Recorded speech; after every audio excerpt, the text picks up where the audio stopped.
Student, आज हम बात कर रहे हैं कॉस्ट ऑफ रिटर्न अर्निंग यानी कि रिटर्न अर्निंग की कॉस्ट कैसे निकालते हैं, जिसे कहते हैं प्रतिधारित अर्जनों की लागत। क्या होता है ये रिटर्न अर्निंग, उसको सिंपल सी एक कह सकते हैं डायग्राम से समझते हैं। जैसे कि सपोज दैट कंपनी का ये प्रॉफिट है, लाभ है, ठीक है। तो कंपनी अपने लाभ को 2 पार्ट में डिवाइड करती है, यानी अपने लाभ को वो 2 भागों में बांटती है। एक देती है वो शेयर होल्डर को, जो कंपनी के अंशधारी होते हैं उनको डिविडेंड देती है, यानी लाभांश। और दूसरा पार्ट वो हो सकता है कि रिजर्व के रूप में अपने पास में रखें। जैसे सपोज दैट कंपनी को 100 रुपये का प्रॉफिट हुआ तो कंपनी क्या कर सकती है, 40 रुपीज़ डिविडेंड के रूप में और 60 रुपीज़ रिजर्व के रूप में रख सकती हैं। ये अलग अलग फैक्टर पे डिपेंड करता है कि कंपनी इसका क्या रेशियो रखती है, डिविडेंड का कितना रखें या रिजर्व का कितना रखें। जैसे फॉर एग्जांपल एक बात करते हैं, जैसे नई कंपनी है, कोई मार्केट में नया कंपनी आया है, तो वो क्या करेगा, वो डिविडेंड पे कम अपना परसेंटेज रखेगा और रिजर्व पे ज़्यादा रखेगा। ऐसा क्यों किया जाता है, क्योंकि जो नई कंपनी है उसको अभी बहुत ज़्यादा डेवलपमेंट यानी कि उसको बहुत ज़्यादा विकास करना है, इसीलिए वो रिजर्व ज़्यादा रखती है। ये जो मैं रिजर्व की बात कर रही हूँ, जिसे हम फंड या कह सकते हैं कोष कहते हैं, इस रिजर्व को ही रिटर्न अर्निंग कहा जाता है। तब क्वेश्चन ये दिमाग में आता है कि ये जो रिजर्व है वो तो कंपनी का है, तो इस पे हम क्या पे करेंगे, इस पे ना तो इंटरेस्ट देना पड़ता है ना डिविडेंड, तो ये तो एक तरह से फ्री है, कंपनी के पास का ही धन है। लेकिन ऐसा नहीं है। चलिए बात करते हैं इसकी एक इम्पॉर्टेंट पॉइंट की, कि कंपनी को इस कोष के लिए कोई भी लागत नगद में नहीं चुकानी पड़ती है, यानी कैश में पेमेंट नहीं होगा। इट मीन्स क्या हो सकता है, the company does not have to pay any cash for this funds, यानी कि इस फंड्स के लिए कंपनी को कोई भी कैश नहीं देना पड़ता है। इसका तात्पर्य यह नहीं है कि ये पूंजी यानी कि जो कैपिटल है वो आपके लागत रहित है, यानी कि अब अभी आपने बात कहा कि नगद नहीं है यानी कैश नहीं देना पड़ता है, तो इसका मतलब क्या है, क्या ये जो कंपनी की कैपिटल है आप रिटर्न अर्निंग की, तो क्या इस पर कोई कॉस्ट नहीं है, ऐसा है। बट आप कह सकते हैं does not mean that they are free और नॉट विदाउट कॉस्ट। ये ना तो विदाउट कॉस्ट होती है और ना ये फ्री होगी। क्यों होगा ऐसा, तो देखिए इसके लिए हम एक सिंपल सी बात करते हैं ताकि आपको क्लियर समझ में आ जाए।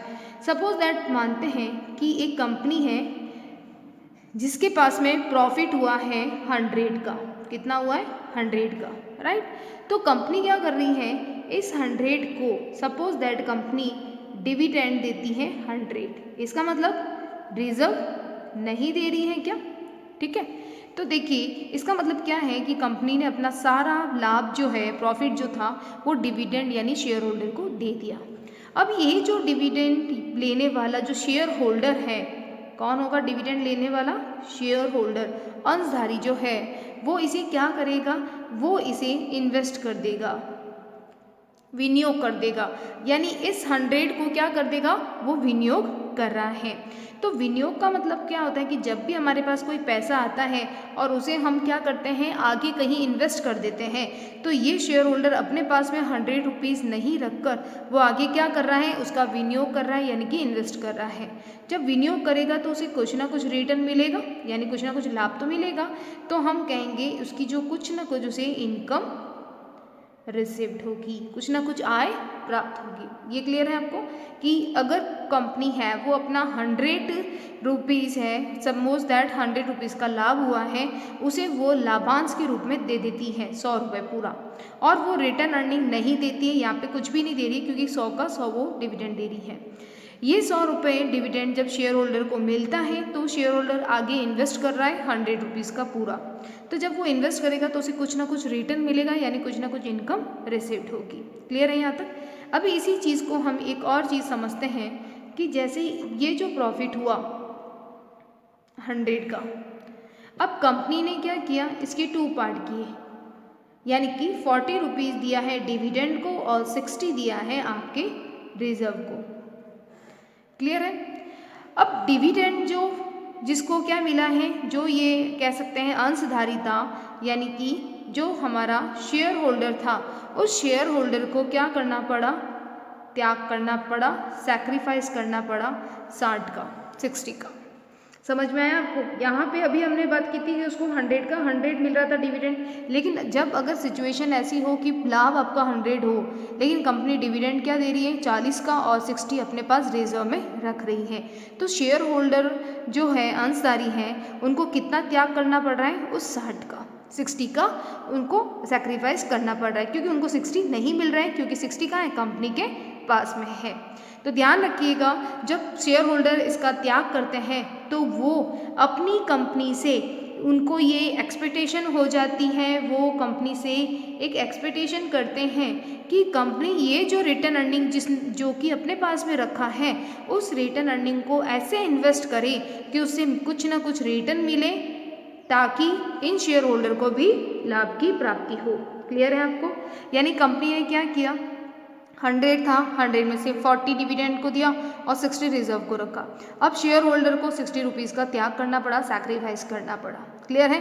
तो यहाँ पे सबसे इम्पॉर्टेंट लाइन आपको ध्यान रखनी है कि जो कंपनी का प्रत्येक अंशधारी है वो ये चाहेगा कि ये जो रिटर्न अर्निंग है, प्रतिधारित अर्जन है, उस पर कंपनी उतनी आय जरूर कमाए या उतनी आय अर्निंग करे, इनकम अर्निंग करे, उसकी अपेक्षा रखता है कौन? ये शेयर होल्डर। क्लियर है आपको? कितनी अपेक्षा रखेगा? जितनी उसको प्राप्त होने वाले, अगर वो इन्वेस्ट करता इस 100 रुपये को, ठीक है, तो इस 100 रुपये पे वो 140 तो था ही, और 60 भी इन्वेस्ट कर रहा था तो उसको कुछ ना कुछ रिटर्न मिल रहा था। तो ये जो शेयर होल्डर है ना, ये चाहता है कि कम से कम ये 60 का जो इन्वेस्टमेंट है वो किया जाए, क्योंकि क्यों किया जाए? क्योंकि यहाँ पे 60 पे उसे कुछ ना कुछ रिटर्न मिल रहा था, तो उसकी एक्सपेक्टेशन ये कंपनी से होती है कि इस रिटर्न अर्निंग से कंपनी जहाँ पे भी इन्वेस्ट करेगी तो उसे कम से कम क्या मिले? रिटर्न जरूर मिले। क्लियर है आपको? ध्यान रखिएगा। तो इसमें सबसे इम्पॉर्टेंट लाइन क्या है वो आपको ध्यान रखना है कि जो प्रत्येक अंशधारी है वो प्रतिधारित अर्जन यानी रिटर्न अर्निंग पर कंपनी से उतनी आय की अपेक्षा करता है, उतनी आय की एक्सपेक्टेशन करता है जितनी उसको प्राप्त होने वाले वैकल्पिक विनियोजों से प्राप्त होने वाले आय से वंचित रहना पड़ रहा है। क्योंकि अगर यहाँ पे उसको पूरा 100 मिलता तो उसको कुछ भी आप कह सकते हैं सैक्रिफाइस नहीं करना पड़ता, लेकिन इसने यहाँ पे 60 रुपीज़ का सैक्रिफाइस किया है, इसीलिए उसकी एक्सपेक्टेशन होती है, उसकी अपेक्षा होती है कंपनी से कि मुझे जो मैं यहाँ पे 60 रुपये का इन्वेस्ट कर रहा था, मुझे कुछ ना कुछ रिटर्न मिल रहा था, तो वो भी चाहता है कि मुझे कंपनी से कम वो उसके बराबर मिले। क्लियर है आपको? सिंपल सी लाइन में हम कह सकते हैं कि त्याग की गई आय ही प्रतिधारित अर्जन की लागत है, यानी कि जो सैक्रिफाइस किया है वही कंपनी की क्या है? रिटर्न अर्निंग है। तो this sacrifice income is the cost of return earning. जो ये वो सैक्रिफाइस कर रहा है तो हम क्या कह सकते हैं? This income, this sacrifice income क्या हो जाएगा? दिस सैक्रिफाइस इनकम इज क्या है? ये आपकी जो सैक्रिफाइस इनकम ही है वो क्या बन रही है? Is the cost of return earning, यानी कि this sacrifice income is a cost of return earning. ये जो सैक्रिफाइस किया है, त्याग किया है, वही कंपनी की रिटर्न अर्निंग की लागत होती है। क्लियर है आपको? सिंपल से वर्ड में तो ये चीज़ थी आपको समझाने के लिए कि रिटर्न अर्निंग जो कि कंपनी का एक तरह से रिजर्व होता है, कंपनी के पास में एक फंड होता है। जब कंपनी का खुद का फंड है तो उस पर क्या लागत लगेगी, ये क्वेश्चन आता है दिमाग में हमारे। तो उसका आंसर क्या हो गया कि अगर कंपनी अपने पास में जो रिटर्न अर्निंग रख रही है वो एक तरह से किसका पार्ट था? डिविडेंड देना चाहिए था, लेकिन शेयर होल्डर को नहीं मिलता है, तो उसकी एक्सपेक्टेशन बढ़ जाती है कि मैंने तो यहाँ पे अगर मुझे 100 मिलता तो मैं कहीं ना कहीं इन्वेस्ट करता, मुझे रिटर्न मिलता, लेकिन अगर मुझे नहीं मिल रहा तो मैंने जो सैक्रिफाइस किया है ये सैक्रिफाइस इनकम ही मेरी क्या होनी चाहिए? कॉस्ट ऑफ रिटर्न अर्निंग की कॉस्ट होगी। क्लियर है आपको? जो त्याग किया गया है यानी वो त्याग की गई राशि ही प्रतिधारित अर्जन की लागत है, यानी कि त्याग की गई आय ही कंपनी की क्या है, या हम कह सकते हैं कंपनी के प्रतिधारित अर्जन की लागत है।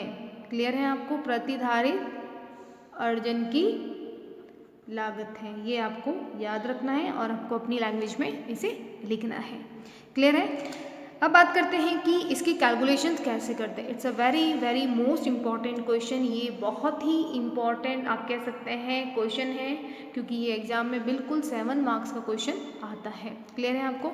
इसमें 2 पॉइंट आपको याद रखना है कि इसमें कैश में पेमेंट नहीं होता है। दूसरा, अगर कैश में पेमेंट नहीं होता है तो भी ये एक विदाउट कॉस्ट वाली कैपिटल नहीं है, यानी कि यह पूंजी लागत रहित है।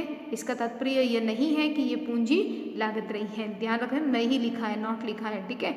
It mean does not mean कि ये विदाउट कॉस्ट वाली कैपिटल है। ध्यान रखना, क्योंकि कॉस्ट तो देनी पड़ती है, और कॉस्ट कैसे देते हैं वो मैंने आपको अभी इसी डायग्राम से एक्सप्लेन किया था।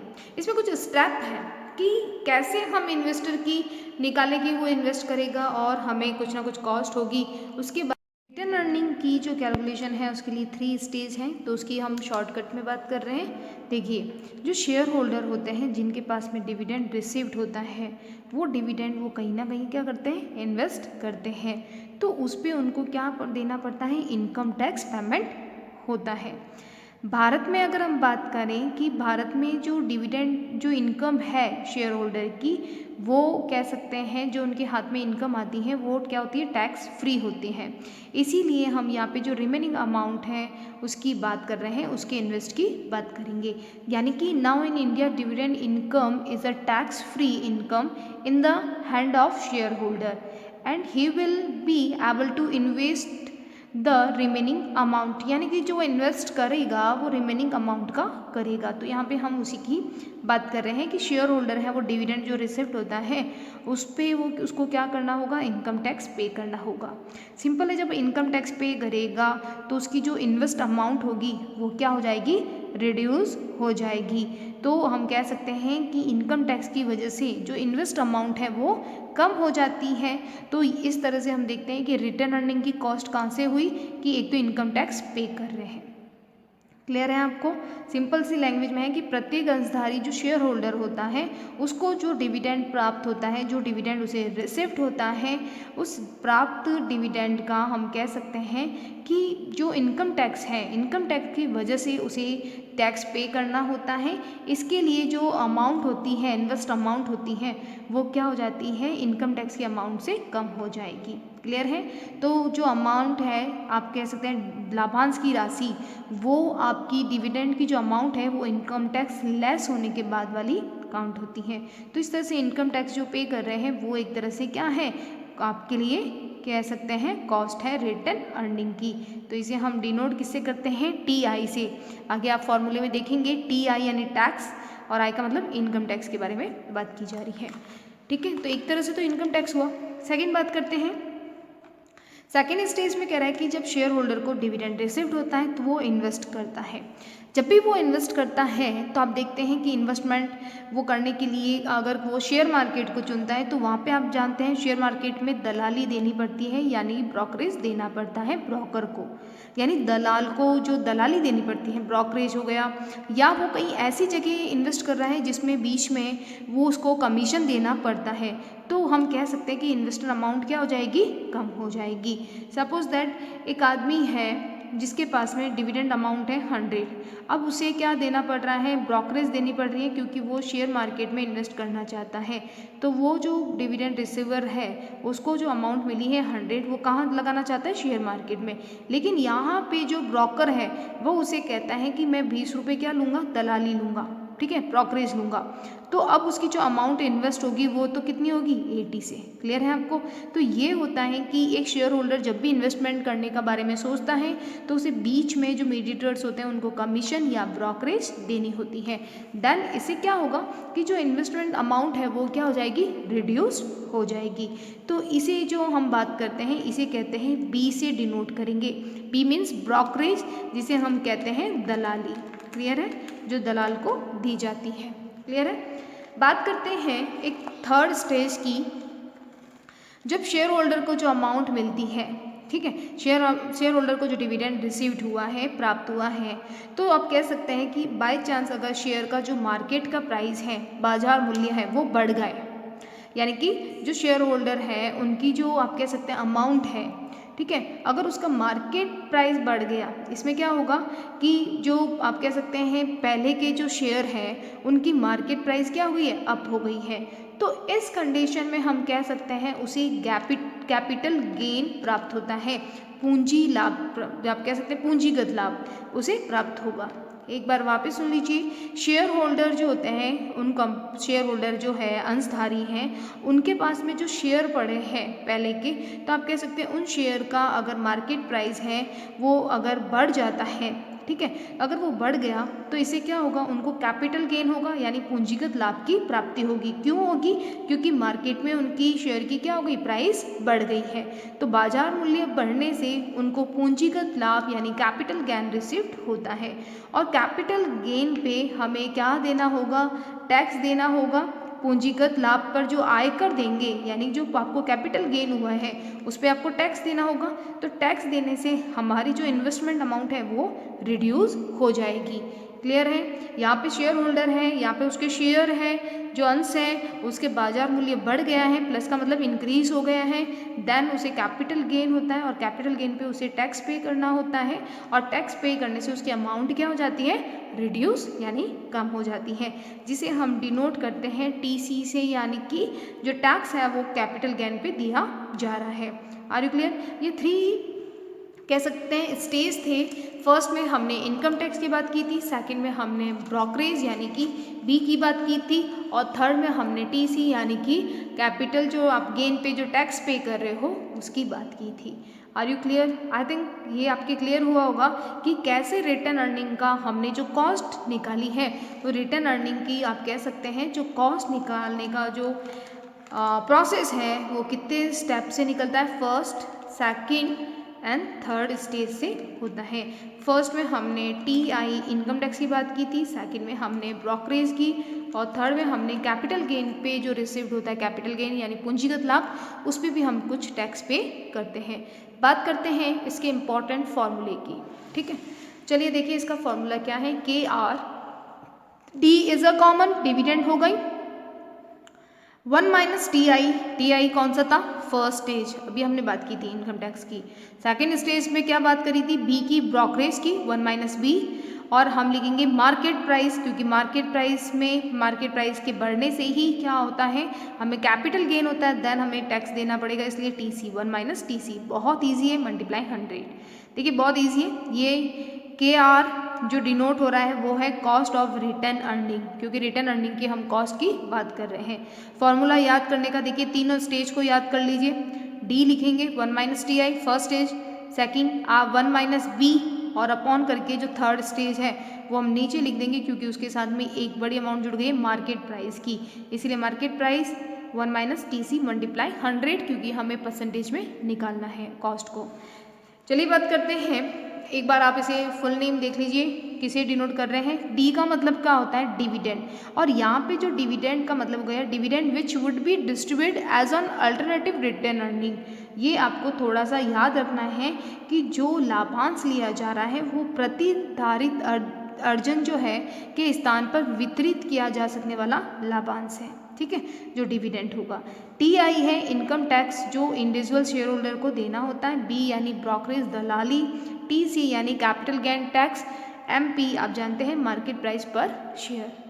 चलिए ये थ्योरेटिकल था कंसेप्ट, अब हम इसे एक करते हैं इसके एग्जाम्पल की, जिसमें डिविडेंड दे रखा है 9, इनकम टैक्स दे रखा है 25%, पर्सनल कैपिटल गेन टैक्स दे रखा है 10% और एमपी यानी मार्केट प्राइस दे रखा है 100। फॉर्मूला आपको लर्न होना चाहिए तभी आप इस क्वेश्चन को कर पाएंगे। के आर यानी रिटर्न अर्निंग दे रखा है, हमें कैलकुलेट करना है रिटर्न अर्निंग की कॉस्ट को। डी कितना दे रखा है क्वेश्चन में 9, 1 minus T I, T I यानी इनकम टैक्स कितना है 25%, तो हमें 25 अपॉन 100 करेंगे तो आ जाएगा 0.25, 1 में से माइनस करना है। ब्रोकरेज नहीं है इसलिए नहीं लिखना है। यहाँ पे है आपकी मार्केट प्राइस है 100, क्लियर है 100, 1 माइनस हम कर देंगे 0.01, यानी कैपिटल गेन कितना था क्वेश्चन में 10% था, तो 10 अपॉन 100 करोगे तो क्या आ जाएगा 0.01, क्लियर है, मल्टीप्लाई 100। इसे जब आप सॉल्व करोगे तब कितना आएगा आंसर 70 7.5%। क्लियर है आपको? यहाँ पे ब्रोकरेज नहीं थी इसलिए हमने नहीं लिखा, लेकिन आपको फॉर्मूले में इसको शो करना है ब्रोकरेज को। क्लियर है आपको? तो इस तरह से ये हमने क्वेश्चन सॉल्व किया है इसका रिटर्न अर्निंग का। आज हम एक बहुत ही एक इम्पॉर्टेंट और डिस्कस करते हैं। आप जानते हैं कि बहुत सी ऐसी कंपनियां होती हैं जो सिर्फ कैपिटल स्ट्रक्चर में एक या दो सिक्योरिटीज से अपना कैपिटल स्ट्रक्चर नहीं बनाती हैं। तो ऐसी कंपनियां जो कि डिफरेंट टाइप की सिक्योरिटीज़ को लेके जब कैपिटल स्ट्रक्चर बनाती हैं तो कैसे हम उसकी कैलकुलेशन करेंगे, उनकी कॉस्ट का कैसे कैलकुलेशन होगा, उसके बारे में आज हम बात कर रहे हैं। तो उसको हम कहते हैं weighted average cost of capital, यानी कि पूंजी की भार युक्त औसत लागत। देखिए सिंपल है, कोई भी व्यावसायिक संस्था या कंपनी का पूंजी ढांचा एक तरह की प्रतिभूतियों से निर्मित नहीं होता है, बल्कि अनेक प्रकार की प्रतिभूतियों के उचित मिश्रण द्वारा निर्मित होता है। सिंपल है, जो कंपनी होती है या कोई भी बिजनेस का इंटरप्राइजिंग है या कोई भी ऐसी कंपनी है, वो क्या करती हैं कि डिफरेंट टाइप की सिक्योरिटीज़ को लेके जो एप्रोप्रिएट है, जो कह सकते हैं बिल्कुल उसकी कंपनी को जो सूट करता है उसके अकॉर्डिंग कैपिटल स्ट्रक्चर बनाती है। जिससे क्या होता है कि उसको सारी जो सिक्योरिटीज़ होती हैं उसकी कॉस्ट है उसका पता लगाया जा सकता है कि कौन सी सस्ती है या क्या है। तो चलिए इसी के बारे में आज हम बात करेंगे कि इसको कैसे सॉल्व करते हैं। इसका जो प्रोसेस है उसको बिल्कुल मैं एक क्वेश्चन लेके सॉल्व कर रही हूँ, जिससे आपको उसका पूरा स्टेप पता चल जाए कि कैसे सॉल्व करना है। ये बहुत इंपॉर्टेंट है क्योंकि इसका एक न्यूमेरिकल क्वेश्चन आता है। चलिए बात करते हैं। AB लिमिटेड है जिसका कैपिटल स्ट्रक्चर बनाया गया है। AB लिमिटेड एक कंपनी है जिसका कैपिटल स्ट्रक्चर की इंफॉर्मेशन गिवन है। कुछ यहाँ पे सोर्सेज दे रखा है कि AB लिमिटेड ने जो सोर्सेज है कहाँ कहाँ से पूंजी की व्यवस्था की है। पहला है डेब्ट से उसने 3 लाख लिए, प्रेफरेंस शेयर कैपिटल से उसने 2 लाख का अरेंजमेंट किया, इक्विटी शेयर कैपिटल से 4 लाख का अरेंजमेंट किया और रिटर्न अर्निंग का 1 लाख से अरेंजमेंट किया। यानी कि कंपनी का AB लिमिटेड की टोटल कैपिटल स्ट्रक्चर कितने का बना है? 10 लाख यानी 10 लाख का बना है। साथ ही आपको दे रखी होगी इन्फॉर्मेशन कॉस्ट ऑफ कैपिटल, यानी ये जो अमाउंट ली हमने 3 लाख, ये कितनी कॉस्ट पे हमको मिली है। और यहाँ पे स्पेशल एक चीज़ दे रखी होगी आफ्टर टैक्स, आपको ये ध्यान रखना है। क्लियर है आपको? 3 लाख का दे रखा था, अब हमें यहाँ पे कॉस्ट ऑफ कैपिटल दे रखी है डिबेंचर की 4.77%, प्रेफरेंस शेयर की दे रखी है 10.53%, रिटर्न अर्निंग इक्विटी कैपिटल की दे रखी है 14.59% और रिटर्न अर्निंग के 14%। देखिए इसको सॉल्व करते हैं। इसको जो सॉल्यूशन होगा वो 2 तरीके से कर सकते हैं तो हम दोनों ही मेथड देखेंगे कैसे कैसे सॉल्व होता है। सबसे पहला यहाँ पे आपको क्वेश्चन दे दिया है कि weighted average cost of capital calculate करनी है। Calculate of weighted average cost heading हम डाल देंगे कि हमें वेटेड एवरेज कॉस्ट पता करनी है। सोर्सेस कॉलम गिवन होगा क्वेश्चन में, अमाउंट आपको गिवन होगा और यहाँ तक कि वेटेड। अब वेटेड कैसे निकालेंगे? वेट कैसे निकालेंगे? देखिए सिंपल है, डेब्ट है 3 लाख, 3 लाख का डिवेंचर है और टोटल अमाउंट कैपिटल स्ट्रक्चर कितना है? 10 लाख का। तो सिंपल है, डेब्ट की जो वेट निकालने के लिए वेटेज कैसे निकालेंगे? 3 लाख अपॉन 10 लाख, तो कितना आ जाएगा? 0.3। क्लियर है? इसीलिए हम अमाउंट को क्या करेंगे? जोड़ देंगे, प्लस कर देंगे, आ जाएगा 10 लाख का कैपिटल स्ट्रक्चर बना हुआ है। प्रेफरेंस शेयर कैपिटल का 2 लाख है, 2 लाख को अपॉन करेंगे 10 लाख को, तो यानी कि 2 लाख यानी 2 लाख अपॉन 10 लाख, तो ये आ जाएगा 0.2। क्लियर है आपको? उसी तरह से इक्विटी कैपिटल की भी निकाल सकते हैं, 4 लाख अपॉन 10 लाख तो आ जाएगा 0.4, 1 लाख अपॉन 10 लाख आ जाएगा 0.1। ये हमने क्या निकाला? इसका वेटेज निकाल दिया, क्योंकि नाम ही क्या है? Weightage average cost of capital. तो ये वेटेज कैसे निकालते हैं? जो अमाउंट है उसको हम क्या कर रहे हैं, जो भी आपकी सिक्योरिटीज़ की जो आप कह सकते हैं अमाउंट है, सिक्योरिटीज़ की जो पर्टिकुलर सिक्योरिटीज़ की जो अमाउंट है उसे हम डिवाइड कर रहे हैं टोटल अमाउंट से। क्लियर है आपको? तो जो सिक्योरिटीज़ की अमाउंट है उसे हम टोटल अमाउंट से करेंगे तो आपका निकल जाएगा वेटेज। कॉस्ट है, कॉस्ट को हमने परसेंटेज में थी इसीलिए हम इसको 100 से क्या करेंगे? डिवाइड करेंगे और पॉइंट में ले लेंगे। तो क्योंकि यहाँ पे 4.77 था तो हमने इसको क्या किया? 100 डिवाइड कर दिया, तो क्या आ जाएगा? 0477। ये आपको ध्यान रखना है, एग्जाम में आपको बिल्कुल इसकी कैलकुलेशन सही लिखनी है, वरना क्वेश्चन यहाँ पे आके मिस्टेक हो जाता है। हमने पूरा क्वेश्चन सही किया है, लेकिन यहाँ पे आप जो है अपना नंबर लिखते हैं तो आपको कम से कम 4 डिजिट लेनी है, ध्यान रखिएगा, तो आप उसको अच्छे से करें। फिर क्या करना है, जो वेटेज निकाला है और कॉस्ट निकाला है उसको मल्टीप्लाई कर दीजिए, तो ये आ जाएगा आपका टोटल जो आपकी कॉस्ट है उसके बारे में। तो ठीक है, तो जैसे 0.3 मल्टीप्लाई 0.0477, इसे मल्टीप्लाई करोगे तो आ जाएगा 0.01431। इसी तरह से आपको सबकी निकाल लेनी है 0.2 से 0.2 मल्टीप्लाई 0. जो इसकी कॉस्ट है आपस में वेटेज और कॉस्ट को आपको क्या करना है, मल्टीप्लाई करना है।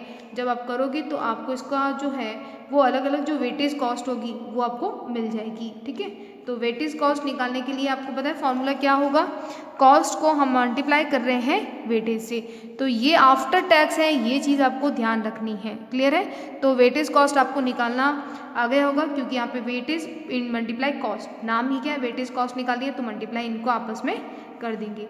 तो ये आ गया हमारा लास्ट में, जब इनकी वेटेज एवरेज कॉस्ट की हमने प्लस कर दिया तो आया 0.10773, यह आया इनको प्लस करने पर। क्लियर है, इसको जब मल्टीप्लाई करोगे 100 से तो ये आ जाएगी परसेंटेज में। तो हमारी वेटेज एवरेज कॉस्ट यानी कि ये जो कैपिटल स्ट्रक्चर बनाया है AB लिमिटेड ने, अपना कैपिटल स्ट्रक्चर डिफरेंट टाइप की सिक्योरिटीज़ को लेके, डिफरेंट टाइप की क्या ली है, सिक्योरिटीज़ ली है, तो उसका वेटेज एवरेज कॉस्ट आ रहा है 10.773%। क्लियर है आपको, तो ये एक क्वेश्चन था जिसके हमने सॉल्यूशन किया। इसको हम एक और अलग तरीके से भी, मेथड से भी सॉल्व कर सकते हैं। ठीक है, इसका एक अल्टरनेटिव सॉल्यूशन भी है। देखिए, सबसे पहला हमने लिखा calculate of weighted average cost of capital, heading डालनी है, कॉलम बनेंगे सोर्सेज, वही AB लिमिटेड का है, डेप्ट है, प्रेफरेंस कैपिटल है, इक्विटी कैपिटल, रिटर्न अर्निंग है। अमाउंट का कॉलम लिख देंगे किसका कितना है, आफ्टर टैक्स कॉस्ट लिख देंगे किसकी कितनी कॉस्ट है। अब यहाँ पे हम डायरेक्ट क्या कर रहे हैं, मल्टीप्लाई कर रहे हैं अमाउंट और जो कॉस्ट है उसको, 3 लाख मल्टीप्लाई 0.0477। क्लियर है, तो आ जाएगा 14,310। ये अमाउंट में आ रहा है, टोटल अमाउंट में आ रहा है, और टोटल अमाउंट आफ्टर टैक्स वाली आ रही है, ये आपको ध्यान रखना है। 2 लाख प्रेफरेंस कैपिटल कैसे निकालेंगे, 2 लाख मल्टीप्लाई 0.1053 को मल्टीप्लाई करेंगे, देन कम्स टू 21,060, या हमारी अमाउंट आ रही है। अमाउंट में हम कैलकुलेशन कर रहे हैं और उसमें हमने वेटेज कॉस्ट निकाल के किया था, वेटेज निकाला और फिर कॉस्ट से मल्टीप्लाई किया तो वेटेज कॉस्ट आया था। यहाँ पे हम अमाउंट निकाल रहे हैं। ठीक है, यानी कि हम इसे कॉलम भी नाम देख सकते हैं, 1 2 3 कॉलम और 4 कॉलम। 4 कॉलम कैसे आएगा, कॉलम 2 मल्टीप्लाई 3, यहाँ लिख दीजिए आप, दूसरे वाले कॉलम को तीसरे वाले कॉलम से मल्टीप्लाई करके आप ये सारी अमाउंट निकाल रहे हैं।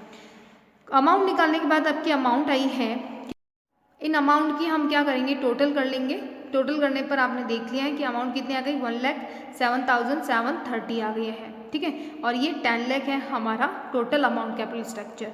Weightage average cost of capital निकालने के लिए फॉर्मूला हो जाएगा आपका, वेटेज कॉस्ट का फॉर्मूला क्या हो जाएगा, यहाँ sigma WX upon sigma WX कितना आया है आपका 1,07,730, और W कितना है आपका सिग्मा वेटेड, ये 10 लाख को, तो बस डिवाइड कर दीजिए, तो ये वही आंसर आएगा जो आपने अभी एक और मेथड से सॉल्व किया था, और इसे 100 से मल्टीप्लाई करोगे तो 10.773 आ जाएगा। तो ये एक सॉल्यूशन है वेटेज एवरेज कॉस्ट को निकालने का। तो आपको ध्यान रखना है इस वेटेज एवरेज कॉस्ट को निकाला कैसे जाता है। क्लियर है आपको, तो आज हमने जो मेथड पढ़े वो 2 थे, रिटर्न अर्निंग का और आपका weightage average cost of capital का। Okay, thank you.